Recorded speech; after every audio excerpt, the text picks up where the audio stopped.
ایک حدیث ہے جو کہ ہم مسلمانوں کو جاننا بہت ہی زیادہ ضروری ہے کہ اللہ کے رسول صلی اللہ علیہ وسلم فرماتے ہیں کہ میں جانتا ہوں ایک ایسی قوم کو جو میری ہی امت میں سے ہوگی اور قیامت والے دن اللہ کے سامنے حاضر ہوگی، اور ان کی نیکیوں کی مثال پہاڑوں کی طرح ہوں گی، بہت ہی اونچی اونچی جیسے پہاڑ ہیں انہوں نے نیکیاں کی ہوں گی،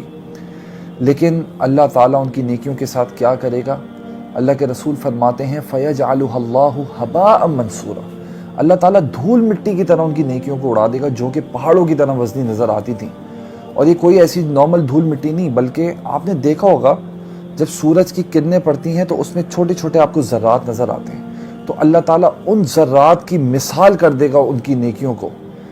تو صحابہ نے جب یہ بات سنی تو انہوں نے آپ صلی اللہ علیہ وسلم سے سوال کیا، اے اللہ کے رسول ایسے کیا اعمال ہوں گے ان کے، کون ہوں گے وہ لوگ تاکہ ہمیں پتہ چلے ہم ان لوگوں میں سے نہ ہوں؟ تو آپ صلی اللہ علیہ وسلم فرماتے ہیں یہ تمہارے ہی بھائی ہیں، اور جس طرح تم نمازیں پڑھتے ہو اس طرح وہ بھی نمازیں پڑھتے ہیں، راتوں کا قیام کرتے ہیں، لیکن بات صرف اتنی سی ہے کہ جب وہ لوگوں کے سامنے ہوتے ہیں تو ان کی نیکیاں ظاہر ہوتی ہیں، وہ بہت اچھے ہوتے ہیں، ان کے اخلاق، ان کی عاجزی، اس طریقے کے ان کی اچھائیاں ان کی نظر آتی ہیں لوگوں کے سامنے، لیکن جیسے ہی وہ تنہائیوں میں چلے جاتے ہیں، لوگوں کی نظروں سے اوجھل ہو جاتے ہیں، جب ان کو یہ ڈر نہیں ہوتا کہ کوئی نہیں دیکھ رہا ان کو، تب اللہ کی جتنی بھی حرام کردہ چیزیں ہیں، جو کام اللہ تعالیٰ نے حرام کیے ہیں وہ ان میں پڑ جاتے ہیں، چاہے وہ چھوٹے کام ہو یا بڑے کام ہوں، اور یہ وہی حرام کام ہوتے ہیں جو وہ لوگوں کے سامنے کرتے ہوئے ڈر رہے ہوتے ہیں کہ معاشرہ ان کو تانا نہ دے۔ تو یہ وہ لوگ ہیں جن کی نیکیوں کو اللہ تعالیٰ ہباء منصورہ دھول مٹی بنا دے گا۔ جو بات غور کرنے کی ہے نا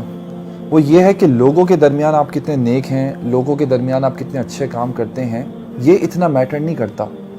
جو چیز تنہائی میں میٹر کرتی ہے، تنہائی میں کی ہوئی نیکی اور تنہائی میں کیا ہوا گناہ، یہ سب سے زیادہ امپورٹنٹ ہوتا ہے انسان کے لیے۔ اگر آپ تنہائی میں نیکی نہیں کر سکتے نا تو ایٹ لیسٹ گناہ بھی نہ کریں، کیونکہ تنہائی میں کیا ہوا گناہ لوگوں کے درمیان کی ہوئی نیکیوں کو بھی برباد کر دیتا ہے۔ جزاک اللہ خیر۔